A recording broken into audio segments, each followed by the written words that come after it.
Hola a todos y a todas, les queremos dar la bienvenida a esta segunda charla de nuestro ciclo de charlas científicas y a nombre de la Escuela de Posgrado y Educación Continua de la Facultad de Ciencias Físicas y Matemáticas. Les agradecemos la participación en esta charla que hemos... Innovación en salud. Innovación en salud. Y vamos a dejarlos con Macarena Rojas, quien va a facilitar la actividad del día de hoy, y con Fernando Valiente, quien es el expositor de esta segunda charla. Sí, muchas gracias, Paulina. Bueno, les contamos un poco sobre Fernando Valiente, bioquímico de la USACH, doctor en microbiología del programa en conjunto de la Universidad de Santiago de Chile y de la Universidad de Chile, y con un postdoctorado que realizó en el Centro del SIDA de la Universidad McGill en Canadá. Es académico de la Universidad de Chile, profesor asociado y también subdirector del programa de virología del Instituto de Ciencias Biomédicas y también investigador principal del Laboratorio de Virología Celular y Molecular de la Facultad de Medicina de la Universidad de Chile. Solamente quiero, para dar contexto en lo que estamos, Fernando durante la pandemia fue uno de los actores relevantes porque fue parte del Consejo Asesor de la Red de Diagnósticos de Laboratorios Universitarios para el Diagnóstico de COVID-19 del Ministerio de Ciencia, Tecnología, Conocimiento e Innovación, donde fue el coordinador, de hecho, técnico de la red, y fue en ese contexto que él desarrolló con un grupo con un investigador, con Ricardo Soto y con otro grupo de personas, Viral Neutraplex. Esto fue en 2020.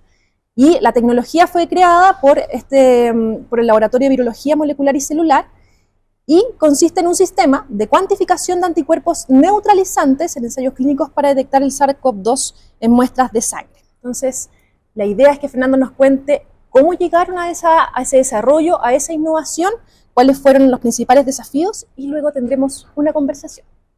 Gracias, adelante, Macarena, por la presentación y por la invitación. Y gracias a todos por estar acá. Estoy muy contento de poder contarles lo que logramos hacer en el laboratorio, la transición, ¿cierto?, de lo que uno puede hacer de lo básico en el laboratorio y cómo eso transferirlo a lo más aplicado. Si me das la presentación. Como les dije, nosotros trabajamos en la Facultad de Medicina de la Universidad de Chile, en Metro Hospitales. Eso está aproximadamente a 20 minutos de acá. Y nuestro tópico de investigación son los virus, ¿sí?, usando como modelo el VIH. ¿Sí? Nosotros netamente hacemos investigación básica. Eso quiere decir que alimentamos nuestra investigación, ¿cierto?, con proyectos proyectos Fondesit, proyectos de investigación netamente básicas, ¿sí? Y dentro de estos proyectos se nos ocurrió, ¿cierto?, hacer un proyecto un poquito más aplicado, y el 2016 postulamos a un Fondef, ¿ya? ¿Puedo usar la presentación? ¿Sí? No, la sacaste. Entonces, en nuestra investigación se centra básicamente en usar la molécula de ARN para estudiar los viruses, ¿sí? Y como sabrán, hay viruses que tienen su material genómico en una molécula de ADN y hay otros que lo tienen en una molécula de ARN. A nosotros nos interesa mucho eso porque nuestra célula, la información genética, está codificada en una molécula de ADN, pero estos viruses, su información genética está codificada en una molécula de ARN. Entonces nosotros tratamos de entender, ¿cierto?, cuáles son las modificaciones, cómo se empaqueta, por qué los virus, ¿cierto?, pueden tener esta ganancia cuando infectan, ¿cierto?, con el hospedero. Y estoy esperando la presentación como a mostrarles, ¿cierto?, lo que les quiero mostrar.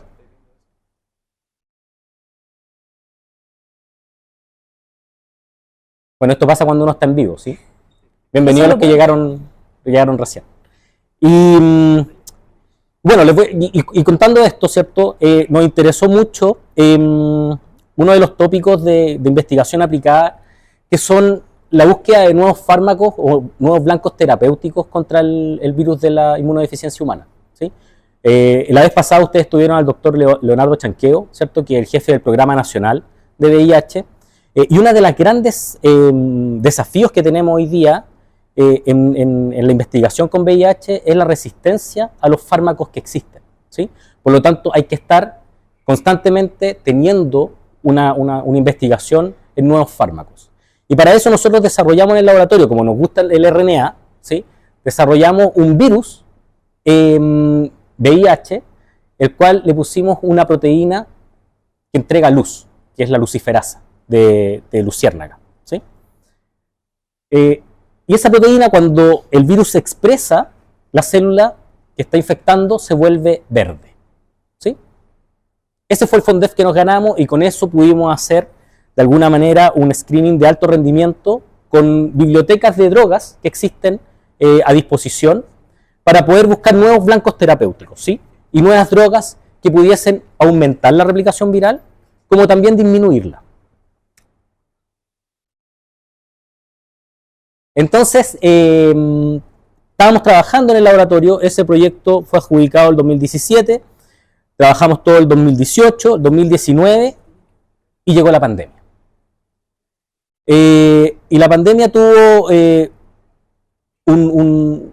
una cosa bien importante para nosotros como grupo de investigación, porque uno se ha formado toda la vida, ¿cierto?, en virología, yo soy virólogo de formación, y uno esperaría que en algún minuto haya una pandemia por un virus, ¿sí?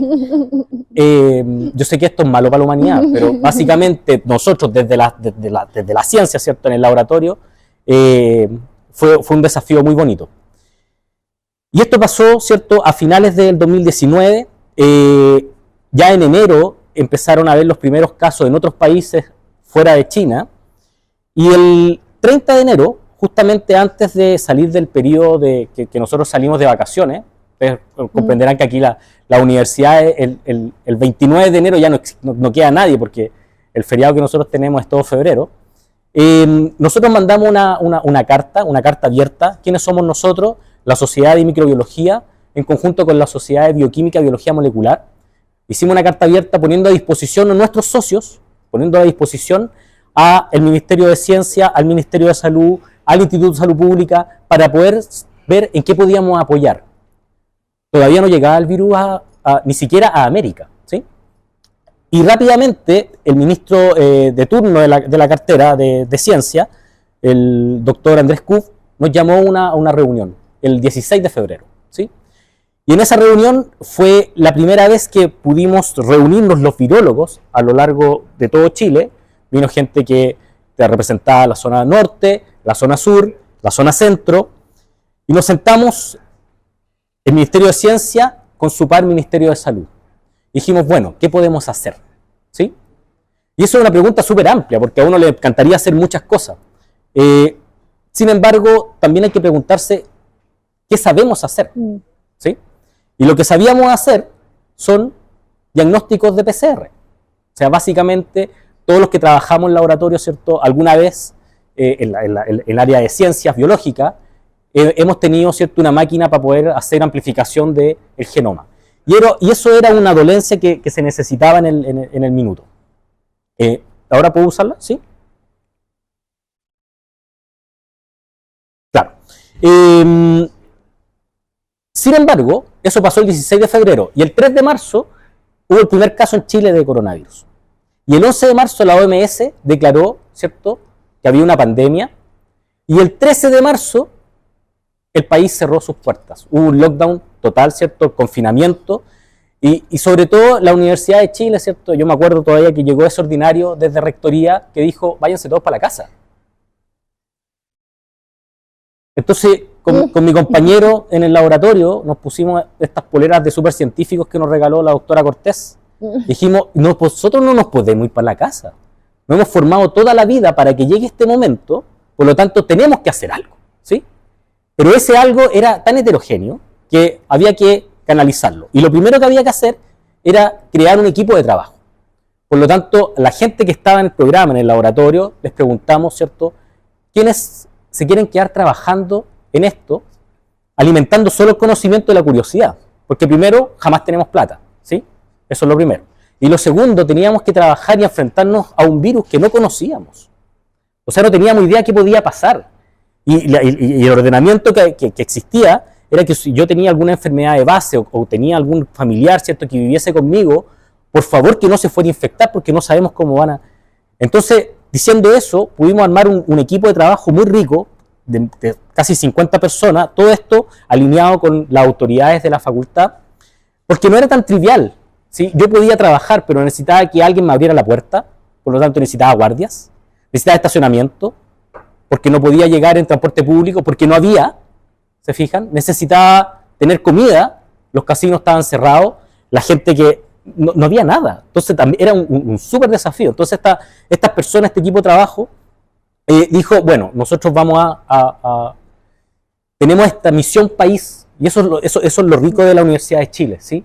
Uno antepone cualquier otra cosa y dice, bueno, nosotros tenemos una misión, nosotros somos la Universidad de Chile, por lo tanto tenemos que, de alguna manera, trabajar para Chile. Y hicimos este grupo de trabajo y lo dividimos en dos equipos. Un equipo de diagnóstico, hacer PCRs, RT-PCRs, y un equipo de investigación y desarrollo, ¿sí? Y ese equipo de investigación y desarrollo era el que tenía mayor libertad, porque no sabíamos qué hacer, ¿sí? Había muchas preguntas, pero eran pocas las preguntas que nosotros podíamos responder, básicamente, con lo que teníamos. Entonces, el equipo diagnóstico, a mí me tocó un cargo de director nacional del laboratorio de diagnóstico de universidades. Logramos levantar una red de universidades a lo largo de todo Chile, desde Arica, ¿cierto?, hasta Punta Arenas. Y en cada una de las universidades se armó este equipo de trabajo que pudieron alimentar, ¿cierto?, el diagnóstico molecular de SARS-CoV-2. Eso fue todo durante el 2020 y el 2021 todo este paquete se traspasó, ¿cierto?, del Ministerio de Ciencia al Ministerio de Salud. Por lo tanto, los laboratorios que quedaron en el 2021 fueron de los mismos laboratorios, como los públicos y los privados, ¿cierto?, de la red, que empezaron a hacer este diagnóstico. Y nosotros en número hicimos el 15% del diagnóstico a nivel nacional, ¿sí? Eso es súper importante porque sin los laboratorios universitarios hubiésemos tenido un 15% menos, ¿sí? Pero para esto necesitábamos plata. Y la plata, ¿cierto?, sabemos que no abunda, pero en emergencia empezaron a salir, y esto fue súper enriquecedor, las empresas privadas o los consorcios privados apoyaron muchísimo esto. Y aquí yo quiero destacar, ¿cierto?, el apoyo que tuvimos de SOFOFA y de la CPC, que en realidad dieron un apoyo fundamental para que esto se levantara. Y no solamente era monetario, sino que las empresas de estos consorcios eran capaces de donar cosas que necesitábamos, mascarillas, guantes, tarros de alcohol, ¿cierto?, que ellos tienen en sus propias faenas, pero que se podían redestinar a estas nuevas cosas. Y con ello, ¿cierto?, pudimos levantar un fondo de casi 5.000 millones de pesos para poder alimentar a estos 31 laboratorios del 2020 y posteriormente 17 laboratorios que quedaron funcionando durante el 2021 y durante el 2022. Pero uno de los problemas que siempre nos fue dando vuelta fue, bueno, nos estamos infectando con un virus. Cuando nosotros nos infectamos con un virus, nuestro sistema inmunológico reacciona. Y esa reacción va a generar anticuerpos, ¿sí? Por lo tanto, esos anticuerpos podrían tener una funcionalidad para yo traspasárselo de una persona infectada a otra persona que está severamente infectada y poder apaciguar los síntomas. Pero la pregunta fundamental era, ¿cuánto yo tengo que traspasarle? ¿O cuánto la persona que está infectada está generando? Y para eso necesitamos tener un sistema de medición. Que obviamente, como era un virus nuevo, no teníamos herramientas, teníamos que crear herramientas. Y esa fue la primera pregunta, fue una pregunta pre-vacuna. Sin embargo, llegaron las vacunas y llegaron muy temprano. Yo me acuerdo que a mí me preguntaron, esta pregunta salió en marzo, en julio me dijeron, vamos a tener vacuna, yo dije, ojalá que sea a principios del 2021, y me equivoqué, la vacuna estuvo en octubre del 2020, y en Chile, la primera persona vacunada fue en diciembre del 2020, o sea, partimos en marzo, y 9 meses después ya teníamos las primeras personas vacunadas, y eso fue extremadamente importante, porque las preguntas cambiaron, ¿sí? Ahora, la pregunta era, bueno, si yo me vacuno, ¿cuánto duran esos anticuerpos que se generan por la vacuna? ¿Todas las vacunas generan los mismos anticuerpos? ¿Me tengo que volver a vacunar? Eran preguntas fundamentales porque empezamos a tener la vacuna 1, la vacuna 2, la 3, la 4. Aquí en Chile llegamos a probar 8 vacunas y usamos solo 6. Hay 2 que no alcanzamos a utilizar. Entonces, esas preguntas, que era el problema que teníamos, lo empezamos a trabajar en un piloto con la Fundación Arturo López Pérez, la FALP, y la Red Ucristo, ¿cierto?, de la Universidad Católica. Ellos dos tenían un protocolo en el cual, si una persona se infecta, yo puedo sacar el suero, el plasma de esa persona y transferírselo a otra persona que está severamente infectada. Y con eso yo puedo apaciguar esos síntomas. Y eso fue un proyecto que partió, ¿cierto?, tempranamente en la pandemia y que tuvo mucho revuelo porque duró hasta el 2022, 2023 y todavía no tenemos certeza, ¿cierto?, si realmente la transferencia de plasma o la plasmaferesis es una de las estrategias, ¿cierto?, o cuándo hay que usarla, en qué pacientes, etc. Entonces, ¿cómo nosotros pudimos crear esto? Nos juntamos, ¿cierto?, este equipo de personal de investigación y desarrollo. Yo no sé si se escucha, ¿cierto?, pero aquí está el profesor Soto, quizás se escucha para el otro lado, pero yo le relato. Ah, ¿se escucha?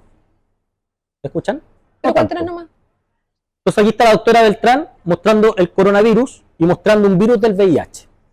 Y básicamente, ustedes comprenderán que aquí no es un virus falso, sino que es el virus del VIH que nosotros habíamos hecho en el FONDEF, que tenía una proteína verde, le sacamos las proteínas de VIH y le pusimos las proteínas de coronavirus. ¿Sí? Entonces, la solución, ustedes pueden decir, oye, pero es súper simple, ¿sí? Y básicamente, claro, pero había que pensarla. Y yo tengo este virus que tiene una proteína verde que es de VIH, le pongo las proteínas de coronavirus, por lo tanto, si el suero tiene algo que proteja la infección, cuando yo infecto una célula reportera, el virus no va a poder entrar. Por lo tanto, el semáforo no va a estar en verde. Pero si ese suero tiene algo, no tiene algo que lo proteja, el virus va a poder entrar y va a poder prender esta luz que es verde. Y ese fue el sistema que creamos en el laboratorio. Un sistema nuevo, se había usado para otros virus, pero este era coronavirus, ¿cierto? Y la versatilidad que tiene es que yo le puedo poner cualquier proteína de coronavirus, ¿sí? Porque después empezaron a salir las variantes. Teníamos una variante temprana, ¿cierto?, conocida como la alfa, la beta, la gamma, la epsilon. Hoy día vamos en la omicron y quizás cuántas más nos quedan, ¿sí? Porque esto está lejos de acabarse todavía. Y sacamos este reporte, ¿cierto? El primer reporte que mostraba los títulos de anticuerpos neutralizantes de personas infectadas, todo esto previo a la vacuna, ¿sí? Y lo publicamos en una revista de altísimo impacto. Y eso nos posicionó en la región como una herramienta que existía, ¿cierto? Y que además nosotros desde la Universidad de Chile la pusimos a disposición para quien quisiera usarla. Muchos me dijeron, ¿y por qué no patentó eso? ¿Sí? Porque no había tiempo, porque la gente se estaba muriendo, porque los países necesitaban tener esta herramienta, ¿sí? Y aquí es un punto importante, ¿sí? Porque aquí viene la ambigüedad, ¿cierto?, que uno puede tener como innovador. Que quiero patentar, pero no, quizás no siempre hay que patentar todo, ¿sí? Entonces la hoja de ruta se nos ocurrió en junio del 2020, tenemos esta solución, creemos una empresa, ¿sí? ¿Y cómo creamos una empresa? Una empresa en un día. Si eso es lo que nos han enseñado nosotros, si somos investigadores, somos bioquímicos. Entonces, bueno, tú tenés 25, 4 socios, perfecto, ¿sí?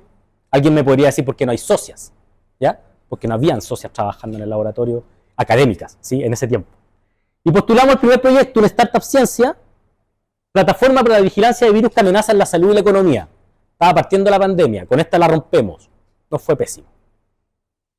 Septiembre del 2020, kit de detección molecular de virus emergente, amenazas actuales en salud en post-pandemia. Nos fue pésimo. Tampoco ganamos. Noviembre, kit de detección molecular viral, simultáneo y modular. O sea que podíamos, además de detectar SARS-CoV-2, podíamos detectar influenza, DRS, parainfluenza, cualquier otro virus. También nos fue mal. Entonces dijimos, ¿sabes qué? Parece que nosotros no somos tan emprendedores, innovadores, ¿sí? Nuestro camino no va por la empresa, quedémonos en el laboratorio. Pero generamos esta empresa en un día. Esto tomó tanto revuelo que, gracias a la ayuda que tuvimos de la Vicerrectoría de Investigación y Desarrollo y la licencia que ellos pudieron generar para entregársela a la OMS, para que quedara gratuito, ¿cierto?, a cualquier país que lo requiriera, ellos nos ayudaron o nos picaron el bichito para que creáramos un spin-off de la universidad, ¿sí? Entonces teníamos que pasar de empresa en un día a un spin-off, con todas las reglamentos que hay en esta universidad para crear spin-off, ¿sí? Que no es fácil. que nosotros tampoco sabíamos. Y para ello, lo más interesante es que ninguno de nosotros cuatro podía estar como cabeza de la empresa. Teníamos que tener un tercero, ¿sí? ¿Y por qué pasa eso? Porque nosotros somos empleados públicos, ¿sí? Entonces, si nosotros tenemos una licencia, tenemos que entender que una licencia que se genera en una entidad pública no se la pueden pasar a otra empresa que también es de la entidad pública. Y ahí hay que generar ciertos contratos y ciertos convenios. Entonces llamamos a un amigo que era compañero de carrera, ¿cierto?, de doctorado y de bioquímica, Daniel Enrique, y le propusimos este desafío. Él venía de un área, él es bioquímico, ¿cierto?, hizo su doctorado, pero él trabajó en muchas fundaciones, como encargado científico, ¿sí?, haciendo esa interfase que tiene la fundación con los científicos, pero también con el empresario, ¿cierto?, que pone estas platas en las fundaciones para poder hacer estos proyectos. Entonces, él dijo, bueno, ok, en la pandemia, ¿cierto?, él quedó sin trabajo en las fundaciones, porque en realidad ya no había mucho trabajo de campo que hacer, entonces tomó este desafío y generamos este spin-off. Pero la pandemia se fue acabando, ¿sí? Muchos dicen que se acabó. Yo digo como virólogo que está lejos de acabarse, ¿sí? Podemos ver datos en Europa, datos en Estados Unidos, que todavía, ¿cierto?, tenemos 100, 150 personas que se mueren diariamente producto de la infección por coronavirus, ¿sí? Y acá, si hablamos de los porcentajes de vacunación, de cobertura, son bajísimos, ¿sí? Tenemos que incentivar que la gente se siga vacunando contra coronavirus. Pero, sin embargo, como a nivel mundial esto ya había bajado, tuvimos que repensar que este giro del spin-off que teníamos que cambiarlo de alguna manera. ¿Y qué es lo que estaba pasando? Las pandemias actuales y globales era la influenza aviar, ¿sí? La influenza aviar empezó, ¿cierto?, tempranamente el 2021, llegó a un pic fines del 22, ¿cierto?, y el 23 se escapó. Y empezó a atacar, ¿cierto?, a las aves de corrales, ¿sí? Las aves de corrales tienen dos funciones: poner huevitos, que son los huevos que comemos, y lo otro es comercializar su carne, ¿sí? Y los números son súper potentes. O sea, Chile es 3 en el ranking de exportación mundial de carnes de ave, ¿sí? Pero lo interesante de la influenza aviar, que también puede tener un hospedero, ¿cierto?, que es el cerdo. Por lo tanto, si yo junto un cerdo, o sea, un ave contaminado con un cerdo que no está contaminado, puede haber una contaminación, puede haber una infección. Y Chile, paradójicamente, es el exportador número 5 de carnes de cerdo. Por lo tanto, ahí hay un problema que tenemos que solucionar. Porque Chile está libre de influenza aviar, ¿sí? Por lo tanto, si está libre de influenza aviar, no podemos vacunar. Porque si vacunamos, ya no podemos exportar. Entonces tenemos que proteger a nuestra ave. Entonces usted me dirá, bueno, pero si no hay influenza aviar, ¿cómo se van a infectar? Lo interesante de la influenza aviar es que vienen las aves migratorias.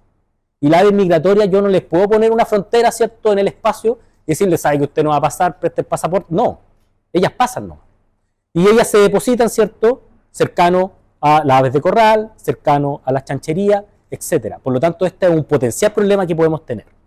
Entonces dijimos, bueno, nosotros somos buenos pensando en esto. ¿Cómo podemos generar, este es el problema, cómo podemos generar una solución? Y se nos ocurrió hacer un suplemento alimenticio inmunoprotector contra influenza aviar.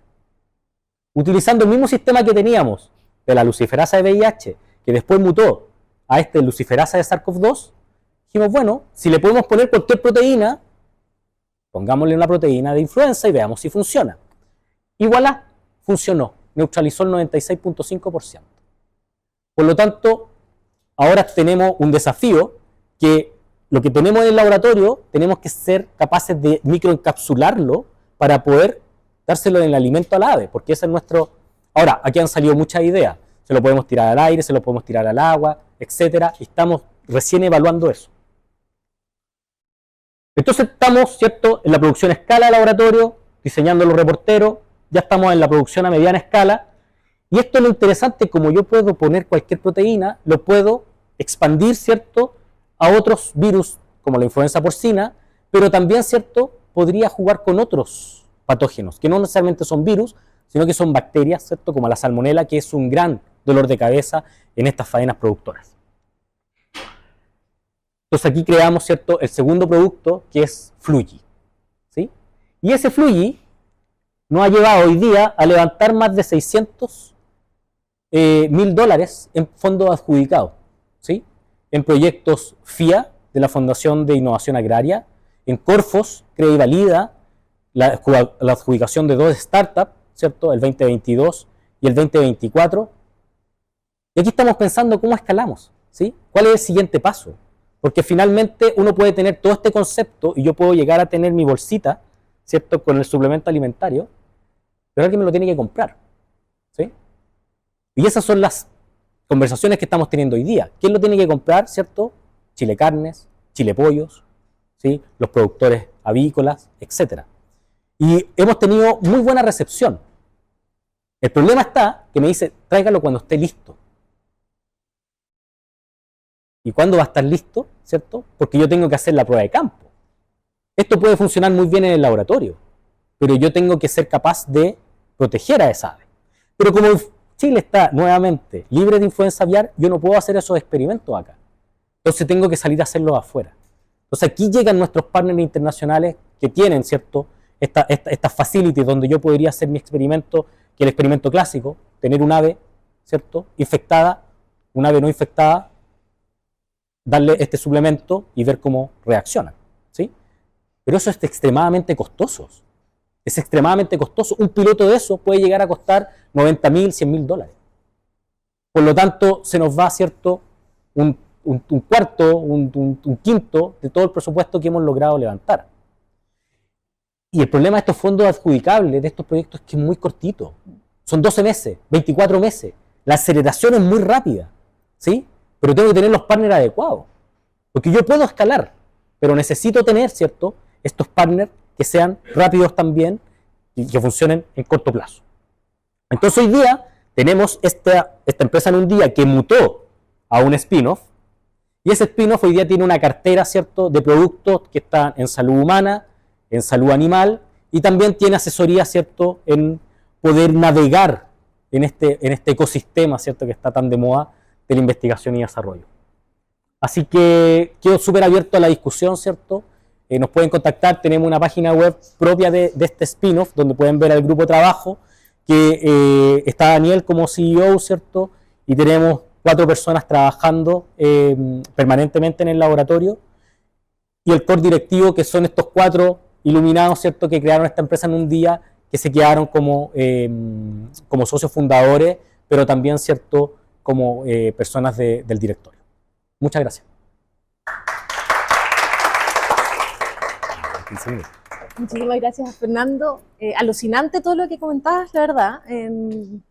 Yo te conozco hace tiempo, pero no conocía todo el tras bambalinas, así que feliz de haber tenido una clase clásica y magistral de innovación también. Y sobre eso va un poco la conversación. Queríamos saber, estamos acá en el Open Book Chef, estamos metidos en la academia, y queremos saber cuáles fueron esas dificultades que algo esbozaste, ¿no?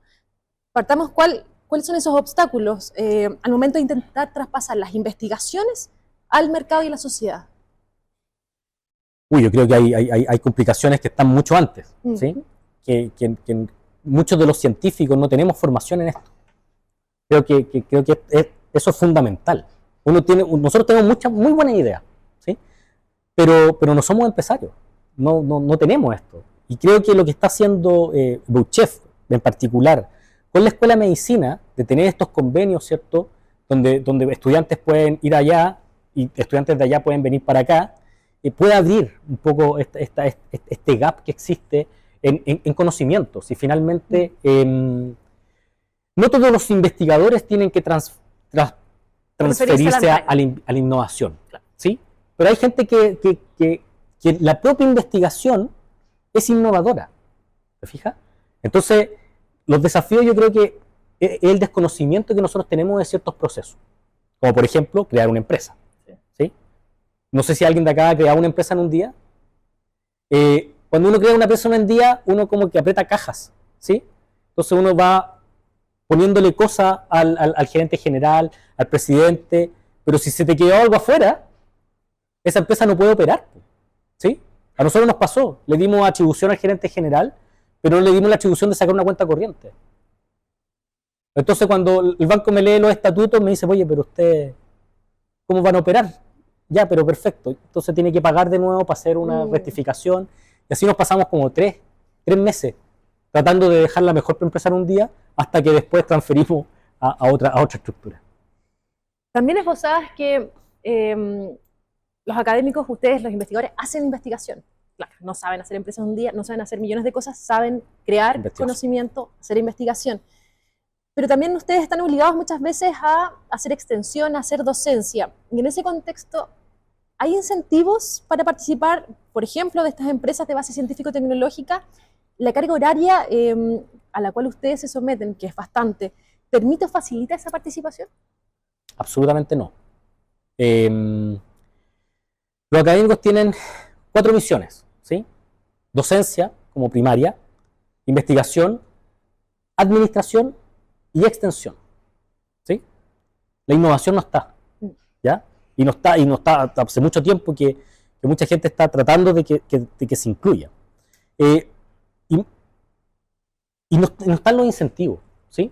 O sea, hoy día que uno haga innovación o que no haga, no pasa absolutamente nada, ¿sí? No está valorizado dentro de tu rúbrica de cómo te evalúan, ¿cierto? Año a año o bianual. Por lo tanto, yo podría no hacerla y no pasa absolutamente nada, ¿ya? Pero la innovación te permite desafiarte a problemas que son actuales, ¿sí? Y puedes levantar fondos de necesidades que tengan las empresas, ¿cierto? El mercado productivo, más allá del mutuo propio de lo que a mí me gusta investigar. O sea, mi interés en la investigación es VIH, ¿sí? Y hoy día le estoy hablando de influenza aviar, ¿ya? Ahora, los dos son viruses, ¿sí? Yo soy virólogo. O sea, pero claro, cuando encontramos el tiempo, ¿sí? Ahora, se han hecho ciertas cosas. No hay tiempo protegido, ¿ya? Pero, por ejemplo, OpenBOOTchef tiene una especie de mentorías en las cuales, si el académico pertenece a esas mentorías, uno puede tributar esas horas de innovación a tu calificación académica. Perfecto. Y eso es súper importante porque de alguna manera te protege, ¿cierto?, esas horas para poder dedicarte a aquello. Y hay una discusión muy enriquecedora hoy día de la ley de transferencia tecnológica. A eso quería ir. ¿Sí? Wow. Porque esto viene, cada universidad tiene sus propios reglamentos de innovación, pero no hay un paraguas de innovación a nivel nacional. Y esta ley viene a abrir ciertas cosas que hoy día como universidades y como empleados públicos no podemos hacer, ¿sí? O sea, no sé si ustedes sabrán, pero si usted abre un spin-off desde la institución pública, no puede optar más allá de un 9.9% de participación en la empresa. Por lo tanto, los 4 socios, entre los 4 que teníamos un 100%, hoy día tenemos solamente un 40%. Y el otro 60%, ¿a quién se lo doy? ¿Sí? La universidad tampoco puede ser parte de aquello. Entonces, se lo abro a un socio estratégico, se lo abro a un venture capital. ¿Cuándo estoy preparado para recibir un venture capital? Con las condiciones que también te entrega la gobernanza de un spin-off. Entonces, esta ley viene como a abrir ciertas cosas, pero está tan abierta que también puede ser problemático, ¿sí? Porque es para las universidades. Y aquí sabemos, ¿cierto?, que el que corre más rápido es el que tiene más plata. Y ahí estamos en desventaja, ¿cierto?, con otras universidades que tienen mucho más poder económico, ¿cierto?, que algunas universidades públicas, ¿ya? Entonces es una discusión que debería darse mucho más fuerte hoy día, ¿sí? Y que no se está dando solamente en el poder legislativo, de hecho. Se está dando en el poder legislativo, están haciendo ciertas reuniones con grupos de interés, pero creo que desde la academia todavía no se ha visualizado, ¿cierto?, lo que se puede hacer, lo que se puede llegar a lograr con esta. Porque finalmente hay una parte de la ley que te dice que tú puedes ser innovador. O sea, yo me podría definir como innovador. Hoy día hay una discusión súper rica, ¿cierto?, en el Senado universitario, de los extensionistas, las personas que se dedican a hacer extensión, ¿ya? Porque si yo hago mucha extensión, tampoco me queda tiempo para estar en el laboratorio, ni mucho menos, ¿cierto?, para estar haciendo clases. Claro.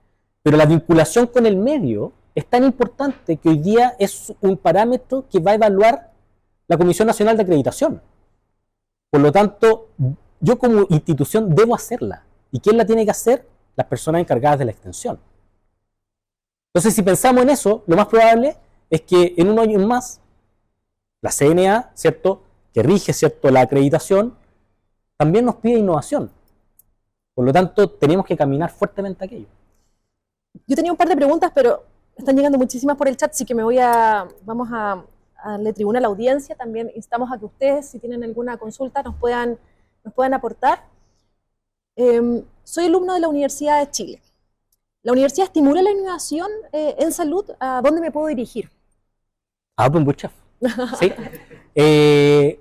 Nosotros en la Facultad de Medicina se abrió un símil, ¿cierto?, una sucursal, diría yo, que es para poder ver la innovación en salud, que se llama OpenX.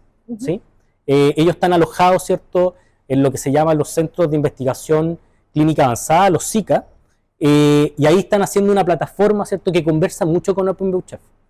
Entonces, sería interesante que si esta persona quiere hacer innovación, vaya a los OpenX, ¿sí? Allá se encuentra con Claudio Tapia, que es su director, y puedan conversar, porque ese es el futuro, ¿sí? O sea, que desde el pregrado yo puedo incorporar cosas de innovación y pueda trabajar en innovación. Acá lo hacen muy bien, ¿sí? Pero allá en medicina, yo todavía estoy formando médicos, enfermeras, tecnólogos médicos, obstetricias, etcétera, que no tienen tiempo para hacer innovación, ¿sí? Y si lo hacen, muchas veces uno no se da cuenta que está siendo innovador. Exactamente. Sebastián Mardones, doctor, ¿cómo aportó el Open Book Chef en su empresa? Una muy buena pregunta. Estamos en conversaciones, estamos en los primeros pololeos, ¿sí? ¿Y por qué digo esto? Porque en realidad todo lo que nosotros hicimos en pandemia lo hicimos desde el laboratorio, ¿sí? Sin ayuda.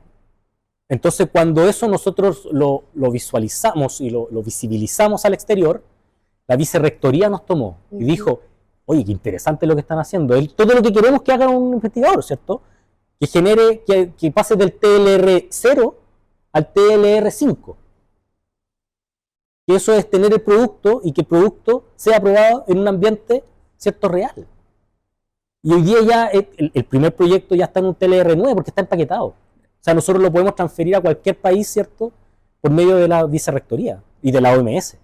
Entonces, diciendo eso, el Open Book Chef hoy día es una ventana. Este año, Daniel, ¿cierto?, que es el CEO, ha tenido varias conversaciones con el director para poder cómo podemos apoyar esto, ¿sí? Hoy día lo que más necesitamos es tener las conversaciones con el comprador final, ¿sí? Porque el producto ya está en el laboratorio, está probado, ¿cierto?, está hecho. Entonces ya tenemos que escalar al siguiente estadio. Sebastián Mardones, ahí está su respuesta, en desarrollo. En desarrollo. Respecto a la interdisciplina, ¿no? ¿Existe la posibilidad de contar con alumnos de otras carreras para desarrollar innovación, en el caso de, por ejemplo, que un proyecto lo requiera? Totalmente. Yo creo que eso es primordial. Y nosotros pecamos de no ser interdisciplina ni transdisciplina. Es una palabra que se ha manoseado mucho, ¿sí? Pero en realidad los casos son bien acotados los que hay de verdad, ¿sí? Hay proyectos muy grandes, los proyectos Milenio, ¿cierto? Los institutos Milenio.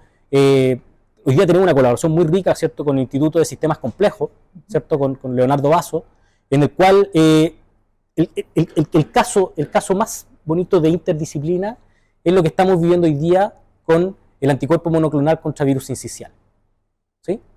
El Instituto de Sistemas Complejos hizo toda una modelación matemática para saber cuál era el costo que íbamos a tener si no poníamos, ¿cierto?, este año el anticuerpo monoclonal a disposición de todos los bebés. Y con eso fue al MinSal, el MinSal dijo, wow, tenemos que hacerlo hoy día. Y ahí, esto fue todo matemático, después vinieron los clínicos, dijeron, sí, tenemos que hacerlo. Y hoy día se están viendo que pasamos de una tasa, ¿cierto?, de mortalidad de casi un 60% a un 0,8%. A un 0,8%. O sea, ¿qué mejor caso? Es un caso que estamos viviendo hoy día.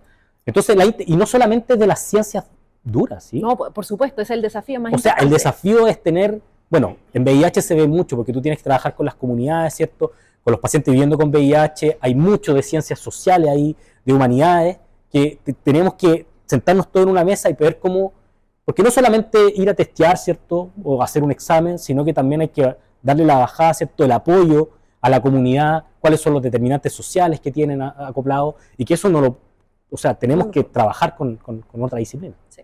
Fundamental para Totalmente. los nuevos tipos de investigaciones. Silvio Andrés Araya tiene dos preguntas. ¿Cuál ha sido la influencia de la tecnología CRISPR-Cas9 durante la pandemia? ¿Y cuáles pueden ser sus futuros aportes para el avance de la virología? Es súper buena pregunta. ¿Por qué? Porque también ha sido bien manoseado CRISPR-Cas, si no le pongamos el número porque hay diferentes Cas. Cuando nosotros vemos los clinical trials que hay hoy día de CRISPR, deben haber unas 9 a 10 diferentes enfermedades, ¿sí? Pero aprobadas a noviembre del 2023 hay una, solo una, que es la beta-talasemia, ¿sí? O talasemia, que es la única que está aprobada, ¿sí? Entonces, claro, cuando nosotros queremos extrapolarlo, en la pandemia se usó mucho, por ejemplo, como, no sé si ustedes están familiarizados con la técnica, CRISPR es un sensor que yo puedo ir buscando match, ¿cierto?, genómico, tanto a nivel de DNA como de RNA. Por lo tanto, yo puedo aventurar que como tecnología podría ser un método diagnóstico, ¿sí? Y hoy día se usa eso como método diagnóstico y en la pandemia se usó. Lo que pasa que cuando yo lo comparo con el real-time PCR que existe, es extremadamente caro todavía, ¿sí? Cuando tenemos que ver volúmenes. Entonces, en realidad es una tecnología que existe, que se puede utilizar para diagnóstico viral, pero no es ampliamente utilizada. Pero, por ejemplo, para pacientes con VIH, cuando yo digo yo puedo ir a ver algo, ¿cierto? Y hacer match y sacarlo desde el sistema. Inmediatamente yo pienso, ¿cierto? VIH es un virus que cuando infecta se integra en el genoma. Y se integra y queda ahí para toda la vida. Y ese es el problema de por qué no hay cura, ¿sí? Porque yo no puedo sacar algo que está insertado en el genoma. Pero con CRISPR-Cas sí podría hacerlo. Y de hecho, los clinical trials, ¿sí?, que iban con muy buen pronóstico, se acaban de caer en marzo del 2024. ¿Por qué? Porque no resultó. O sea, finalmente, lo que pudo sacar CRISPR, ¿cierto?, no fue todo el genoma viral que estaba integrado, porque eso es lo que necesito sacar. Entonces todavía es un desafío y eso es una noticia totalmente en desarrollo. Buenísimo. Claudia Alvarado, ya que sacaste VIH a colación, ¿no? La sesión anterior nos acompañó el doctor Chanqueo desde el MinSal. Él nos habló de algunas cifras relacionadas con VIH en Chile. ¿Cuál es tu opinión en relación a eso? ¿De cuál de todas las cifras? ¿Sí? Tenemos, sí. No, tenemos varias cifras, ¿sí? Hoy día la estadística dice que deben haber unos 88.000 pacientes viviendo con VIH. En Chile, ¿sí? Y tenemos hasta el 2018, si vemos los últimos 8 años, ¿cierto?, teníamos un aumento de casi un 150% en comparación con el 2010, ¿sí? Y ahí se empezaron a levantar las alertas. Sin embargo, después vinieron varias cosas, ¿cierto? En el 2019 vino el estallido social, posteriormente el 2020 vino la pandemia, y eso tuvo una repercusión muy grande en lo que son los testeos extramurales, ¿sí?, los testeos rápidos, etc. Por lo tanto, ahí perdimos un poco la cifra, y recién este año, ¿cierto?, el año pasado o este año, estamos llegando a ajustarnos de nuevo para ver cuáles son el índice de nuevas personas infectadas con VIH. Los números están en la página del Instituto de Salud Pública, uno los puede ver, están públicos, ¿cierto? Y hemos visto que desde el 2022 al 2023, ¿cierto?, hay una baja. Eso nos mencionaba, de hecho, el doctor. Hay una baja. La pregunta es, ¿a qué se debe esa baja? ¿Sí? ¿Realmente hay menos casos o estamos testeando menos? Claro. ¿Sí? Y es una pregunta fundamental que creo que hay que discutirla, ¿sí? Y por eso han venido otras iniciativas como, por ejemplo, el autotesteo, ¿sí? O sea, el testeo todavía está recluido en ciertos centros de salud, algunos van a fundaciones. Pero el autotesteo no contribuye a la trazabilidad. No contribuye a la trazabilidad. Tampoco vamos a estar ahí con... Tal cual, sí. Entonces, ahí la cifra, lo que sí sabemos, ¿cierto?, que tenemos una adherencia buena moderada en nuestro país. O sea, que quiere decir que la gente que está diagnosticada sí te está tomando el medicamento, ¿sí? Y eso es lo que necesitamos. Porque si están con la terapia antirretroviral, ¿cierto?, vamos a lograr que todos los pacientes viviendo con VIH estén intransmisibles, que es lo que ese es el objetivo queremos lograr. Sí.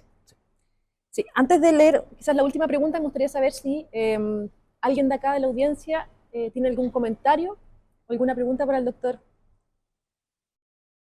¿Sí? Tenemos dos. ¿Sí? Tres tenemos. Hola Fernando. Hola. Te quería preguntar respecto a la viruela del mono, que cuando la escuchábamos al inicio, hace meses cuando hablábamos de ella, se hablaba de que la población que debiera vacunarse eran principalmente, por ejemplo, grupos de hombres que tienen sexo con otros hombres, pero actualmente las infografías que se comparten tienen que ver con las formas de infección que son contacto piel con piel, tos, y otras cosas que no tienen que ver con contacto principalmente sexual. Entonces, ¿cuáles crees tú que debieran ser los grupos que debieran estar vacunándose ahora y si es que efectivamente debiéramos seguir enfocándonos en que se vacunen a esos grupos de personas, hombres que tienen relaciones con otros hombres? Es súper interesante la pregunta porque nosotros hasta 1975 recibíamos la vacuna de la viruela, ¿sí? La viruela humana, que posteriormente se erradicó, ¿sí? Pero todas las personas y hay estudios, ¿cierto?, que dicen que los anticuerpos neutralizantes, productos de esa vacuna, son capaces de proteger hoy día contra la viruela del mono. Por lo tanto, cualquier persona que fue vacunada, en teoría, no debería volver a vacunarse, ¿ya? Entonces ahí sacamos un porcentaje de la población. Esto lo podemos hacer matemáticamente, ¿sí? Ahora, las vías de transmisión son súper importantes, ¿sí?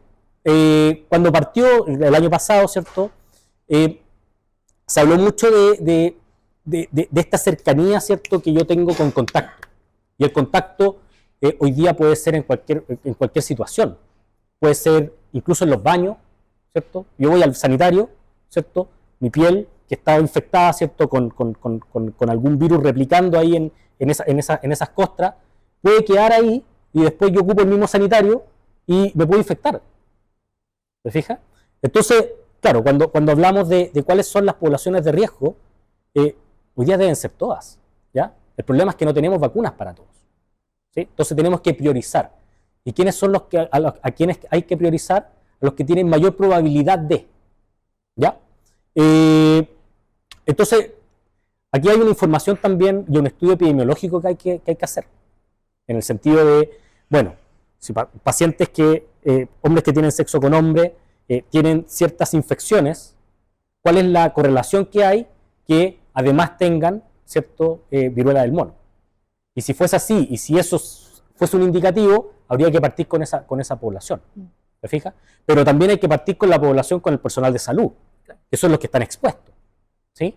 E incluso el personal de salud, uno tiende a ver, ¿cierto?, la enfermera, el médico, etcétera. Pero es toda la red asociada. Pero es toda la red asociada, porque como este contacto, una de las cosas más complejas, por ejemplo, son las toallas y las sábanas. Y eso lo saca el personal de aseo, que también está dentro de una red de salud, pero quizás no es considerado como personal de salud.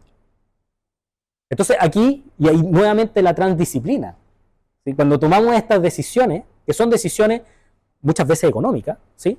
Tenemos que sentarnos a hablar tanto médicos, ¿cierto?, virólogos, personas de recursos humanos, jefes de mantenimiento, para poder saber cuáles son los flujos.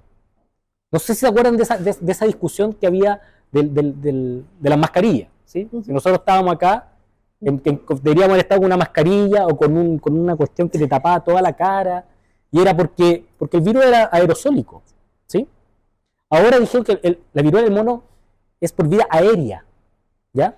Pero es precisamente por eso, porque en realidad, pues si yo sacudo la sábana, ¿cierto?, eso puede levantar partículas virales cercanas y me puede infectar, ¿ya? Pero no es que pueda viajar en una gotícula, ¿cierto?, o en un aerosol.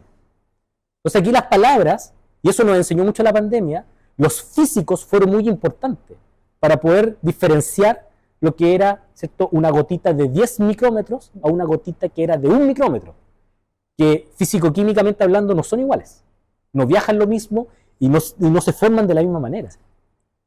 Entonces, yo creo que, volviendo a la pregunta, ¿cierto?, habría que estudiar bien. Yo creo que hoy día la indicación del Ministerio de Salud es bastante acertada, ¿sí? Pero quizás también hay que pensar en abrir a otras poblaciones. Sí. Hola, yo tengo un comentario y una pregunta. El comentario es que, bueno, yo soy parte del trabajo con el profe Fernando Valiente y bueno, igualmente le doy las gracias por darme la oportunidad de un estudiante de pregrado de involucrarse como en la parte de investigación en el equipo de VIH, únicos. Y nada, pues o sea, la oportunidad que me dio el profe ahora en mi tesis de pregrado me ha ayudado mucho a querer dedicarme más dedicarme a la virología, y también lo estamos aquí apoyando tanto de manera online en el equipo como ahora presencial. Y mi pregunta es la siguiente: con lo que, bueno, de las investigaciones que realizamos cada uno de mis compañeros de laboratorio, ¿usted cree, de VIH, usted cree que eso aportará a una posible cura del virus o nuevos mecanismos para entender más el virus que lleva más de 40 años, 50 años en presencia del mundo? Esa era mi pregunta. Sí, yo creo que es lo que todo investigador quiere, es como el eureka, ¿cierto? Encontrar la super respuesta, y creo que estamos lejos de aquello, ¿sí?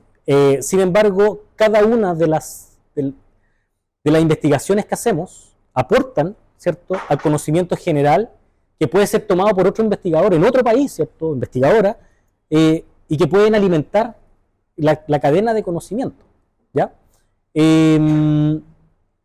Pero claro, uno tiene que también saber qué está pasando afuera y generar estas colaboraciones, porque tampoco lo podemos hacer todo. Y desde Chile es mucho menos, porque los fondos que tenemos no son ni comparables, ¿cierto?, con proyectos que están en Norteamérica o en Europa.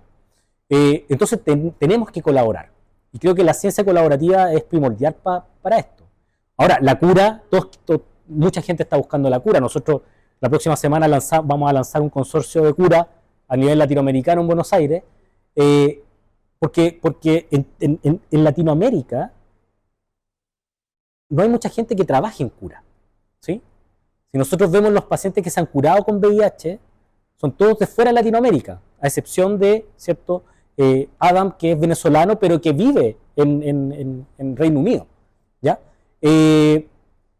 Entonces, claro, la gran pregunta, si a mí me motiva estudiar VIH por encontrar la cura, yo diría que no, estoy lejos de eso, pero sí de aportar las pequeñas investigaciones que hacemos un poquito a la generación del conocimiento y ver cómo eso, porque tú no sabes cuándo vas a utilizar el conocimiento que estás generando, ¿sí? Ya lo exponíamos. Esto es un ejemplo claro. Nosotros estamos trabajando en VIH y creamos una estructura para coronavirus que ahora estamos para otro virus, y quizás esto nos alimente para diferentes otros virus que puedan pasar. Gracias por la pregunta. ¿Cómo estás, Fernando? Muy bien. Muchas gracias primero. Mira, hay un tema, vamos a cambiar de canal aquí como loco, pero creo que es importante. Hablaste de la innovación en general. Bueno, las charlas estas son relacionadas con la innovación, pero pasa algo aquí, que hay un emprendimiento.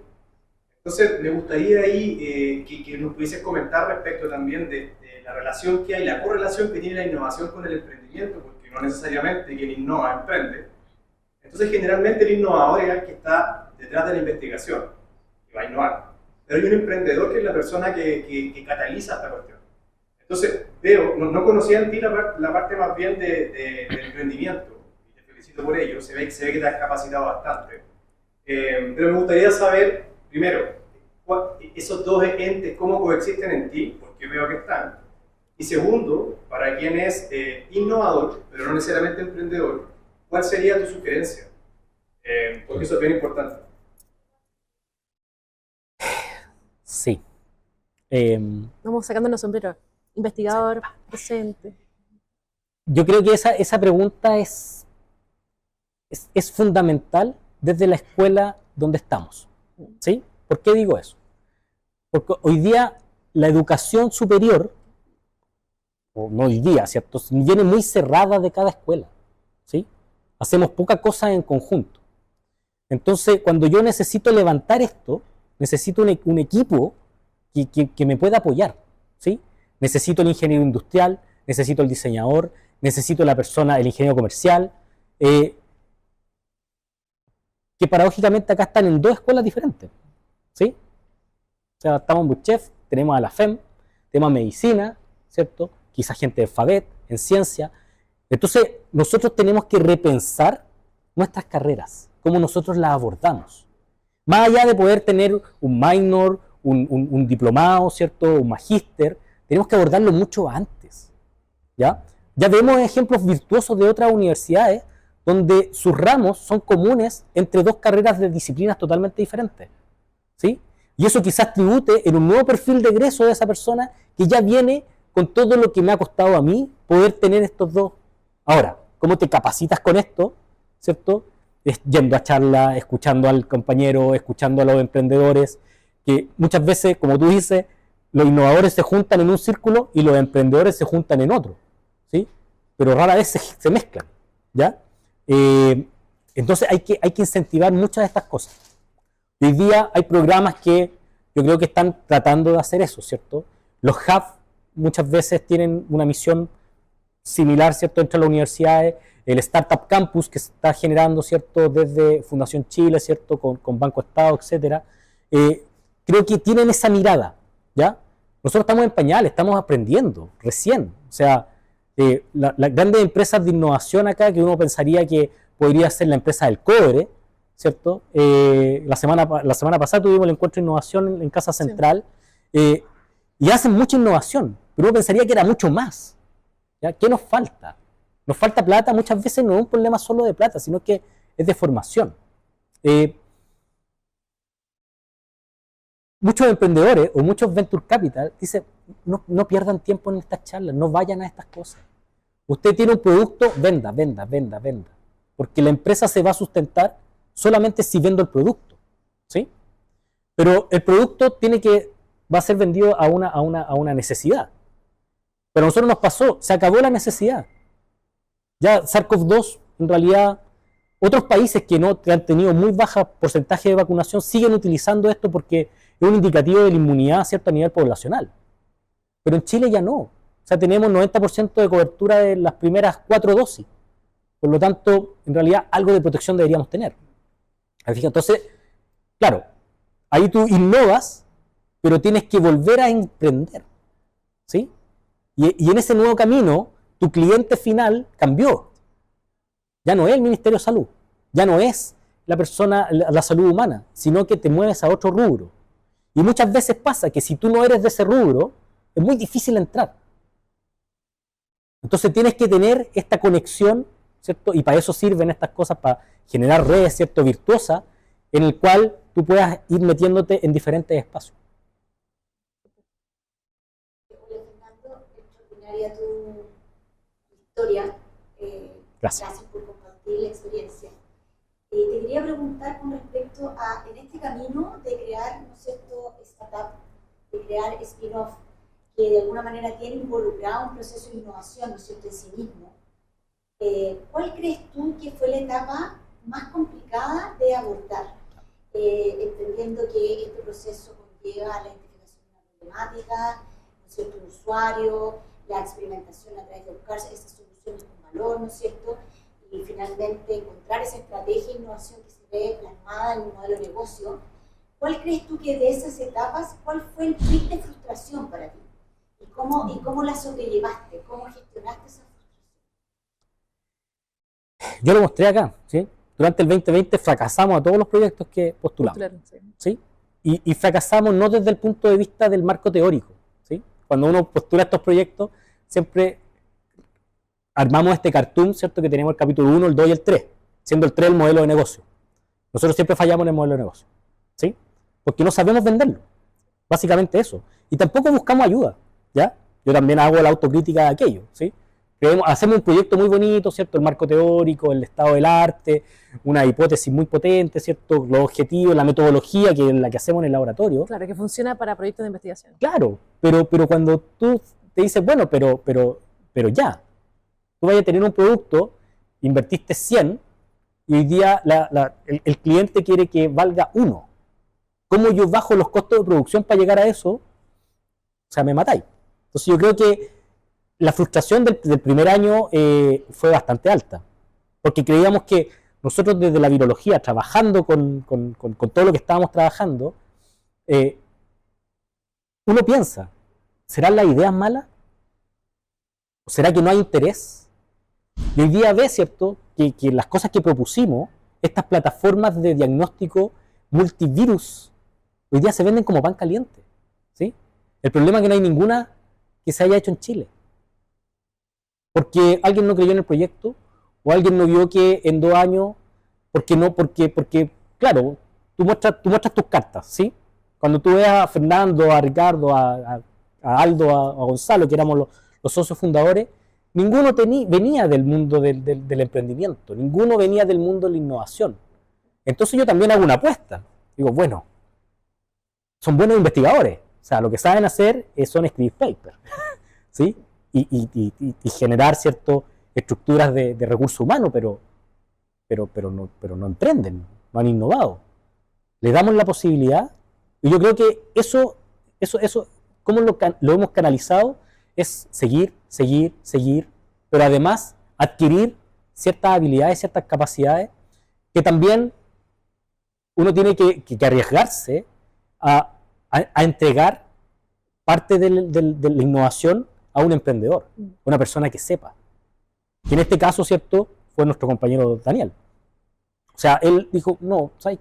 Sí, está bien lo que están haciendo, pero también tenemos que abrir acá. Yo les mostré, el logo era un virus, ¿cierto?, con las 4 caras. No, tenemos que hacer un posicionamiento marca, tenemos que hacer un mail, ¿cierto?, una página web, tarjeta. Tenemos que ir a estos eventos, tenemos que ir a capacitarnos. Y la ayuda que da la universidad es una ayuda que es muy buena, pero también hay que saber pedirla, ¿sí? Y aquí apelo al ego que tenemos nosotros los científicos, ¿sí? Yo creo que tenemos que ver con más humildad las innovaciones que podemos hacer, ¿sí? Porque no podemos hacerlo todo. Y muchas veces creemos que lo podemos hacer todo y en eso fallamos. Si nosotros vemos, la Universidad de Chile hoy día tiene 26 spin-offs. Uno diría, deberíamos tener muchos más, ¿cierto? Pero tenemos 26, nosotros somos el último spin-off que está validado, ¿cierto?, por la estructura de la vida. Por lo tanto, uno piensa, bueno, tenemos tantos investigadores, ¿cierto?, tantas licencias que van saliendo, pero que no generan un startup, no generan un spin-off. ¿Por qué? Muchas veces por miedo. Es por miedo a dejar la ciencia básica, a dejar de lado el laboratorio, como no tienes tiempo protegido para esto, en realidad, ¿a qué hora lo voy a hacer? ¿Sí? Y la estructura es dónde lo hago. Y eso también es una pregunta súper importante, ¿sí? Porque a veces uno cae en el conflicto de interés, en el sentido de, bueno, esto es de la empresa, esto es parte de mi laboratorio, esto es parte de la institución, ¿dónde queda eso? Entonces, cuando uno hace un marco referencial para poder encajarse bien en el camino, hay otras universidades que lo tienen clarísimo, ¿sí? Claro que muchas de ellas no son públicas, entonces no tienen las bases del Estado encima. Pero yo creo que eso está caminando a cambiar, para que al menos la cancha sea pareja para todos. Voy a leer una última pregunta, que me parece que es atingente, ¿no? ¿En qué proceso? Perdón, me pareció muy importante. Perdón, hasta el revés. ¿Qué estrategia siguió para sumar adeptos en un sistema universitario que generalmente se encuentra abocado principalmente a la generación de conocimiento? No sé si tengo muchos adeptos, pero sí es un camino que hemos logrado demostrar que se puede hacer y que se pueden hacer ambas cosas. O sea, se puede caminar y mascar chicle a la vez, ¿sí? También con los resguardos que uno tiene que tener en el sentido de cumplir con las bases generales del Estado, ¿sí? Uno está en una institución pública y tiene que cumplir ciertas cosas.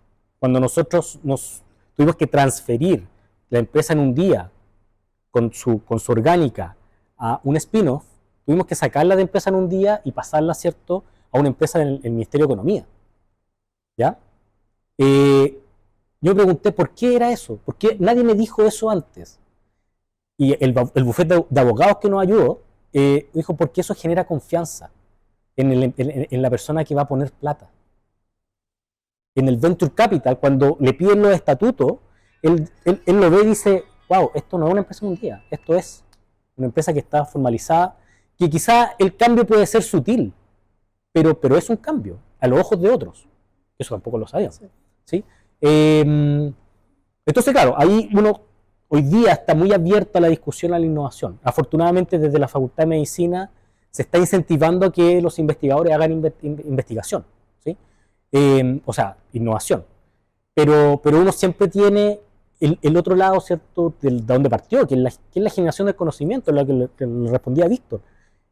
Uno hace el experimento, ¿cierto?, no porque quiere publicar, porque quiere ganarse el Nobel, sino que quiere contribuir a la generación del conocimiento.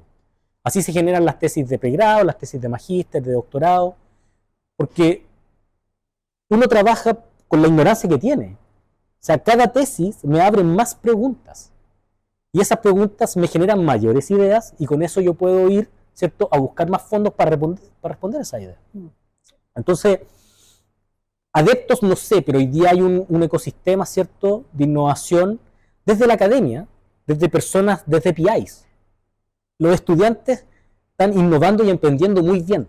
Ya vienen con ese bichito, ¿sí? Pero nosotros que ya estamos más viejitos, esto no existía antes, ¿sí? La persona que innovaba y emprendía se iba de la universidad. Pero vemos casos virtuosos de gente que todavía sigue en la universidad. Incluso premios Nobel, ¿cierto? El caso de CRISPR-Cas. Jennifer Doudna, ¿cierto?, es profesora en la universidad y además tiene un portafolio de startup tremendo para cada una de las tecnologías que estaba generando. Y eso se lo permite la universidad. Entonces, aquí hay que replantearse, ¿cierto?, hasta dónde queremos llegar y cuál es la libertad que le podemos dar al académico.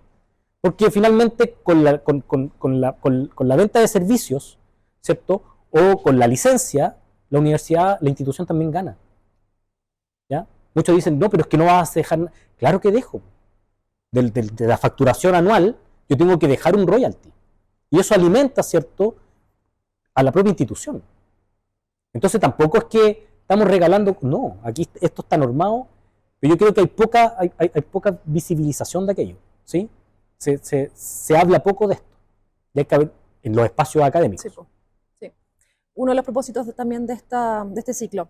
Solamente me gustaría cerrar con Estefanía Vilches, que así como otros da un comentario, y me pareció muy importante hacer énfasis en que los procesos de innovación no necesariamente deben estar asociados a una patente inmediata, como partiste de la presentación, de hecho. Especialmente cuando estamos en periodos de crisis y urge aportar a la contingencia por sobre la controversia de la propiedad intelectual. Muchísimas gracias, te agradecen por acá.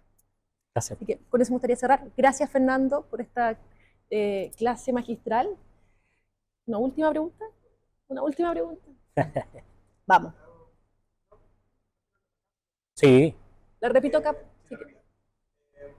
Mi pregunta va como respecto de, claro, hablaste como de la transdisciplina que debería ser como necesaria para poder lograr como una innovación, pero creo que igual en varios puntos como que rozaste lo que tiene que ver con esta problematización como que viene como desde el público, como que hay grandes problemas públicos que quieran ser solucionados por medio de la innovación y la respuesta viene desde el sector privado generando una startup o una empresa de emprendimiento de cualquier tipo.